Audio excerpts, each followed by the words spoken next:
सन 1863 मध्ये नगरपालिका आणि 1982 मध्ये स्थापन झालेली ठाणे महानगरपालिका ही ठाणे जिल्ह्यातील सर्वात जुनी स्थानिक स्वराज्य संस्था आहे. मात्र या पालिकेचा प्रवास कूर्म गतीने सुरू आहे. अवघ्या 10 वर्षात नवी मुंबई महानगरपालिकेनं 4,500 कोटींनी झेप घेतली, तर ठाणे महापालिकेला रडत रखडत 3,400 कोटींची झेप घेता आली. ही लाजिरवाणं असून 3 दिवस चाललेल्या चर्चेनंतर सदस्यांनी मांडलेल्या सर्व सूचना ग्राह्य धरण्यात येणार आहेत का, असा सवाल राष्ट्रवादी काँग्रेस शरद पवार पक्षाचे जिल्हाध्यक्ष मनोज प्रधान यांनी केला. सन 2016-17 साली नवी मुंबई महानगरपालिकेकडून 1,975.84 कोटींचा अर्थसंकल्प मांडला होता. यंदा हाच अर्थसंकल्प 6,704.83 कोटींचा आहे. तर सन 2016-17 मध्ये 2,800 कोटींचा अर्थसंकल्प असलेल्या ठाणे महापालिकेचा अर्थसंकल्प 6,221 कोटींचा आहे. म्हणजेच गेल्या 10 वर्षात नवी मुंबईने 4,728.49 कोटी, तर ठाणे महापालिकेने 3,421 कोटींची झेप घेतली. सर्वाधिक काळ सत्ता उपभोगणाऱ्यांनी ठाण्याचा विकास साधलाच नसल्याचं यावरून सिद्ध होते.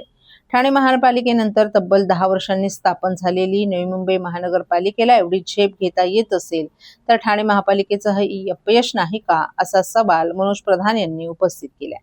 दरम्यान अर्थसंकल्प सादर केल्यानंतर सुमारे 3.5 दिवस ठाणे महापालिकेची महासभा आयोजित करून त्यावर चर्चा करण्यात आली.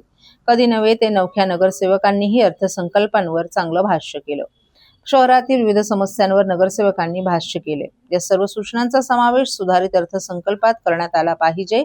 मात्र ते शक्य होणार आहे का, यावर ठाणे महापालिकेच्या महापौर आणि आयुक्तांनी भाष्य करावं, असं आवाहन प्रधान यांनी केले.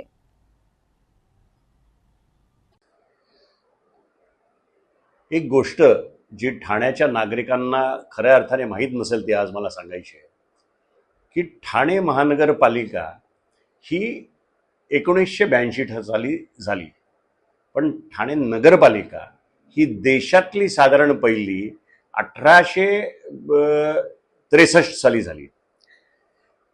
याचा संदर्भ मी अशासाठी देतोय की एक आपण तुलना करूया. 1982 मध्ये ठाणे महानगरपालिका झाली आणि 1992 मध्ये नवी मुंबई महानगरपालिका झाली.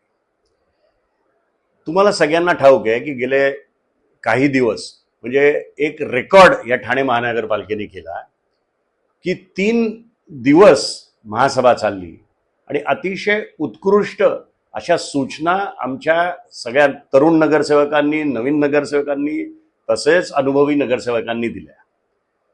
आजची ही महासभा संपली ती सकाळी 6 वाजता संपली. म्हणजे किती मेहनत आमचे सगळ्याच पक्षाचे नगरसेवक करत आहेत. आता मला 2 गोष्टी प्रामुख्याने आयुक्तांना आणि महापौरांना विचारायच्या आहेत.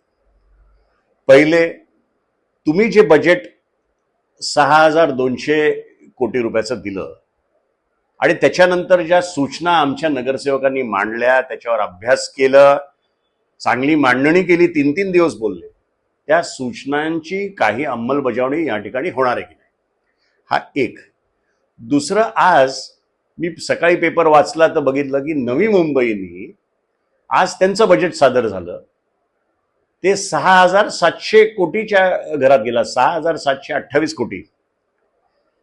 मग मी जरा तुलना केली, थोडासा अभ्यास केला की गेले 10 वर्षात ह्या ठाणे महानगरपालिकेचं बजेट 2,400 कोटींनी वाढलं, नाही मला वाटतं 3,400 कोटींनी वाढलं.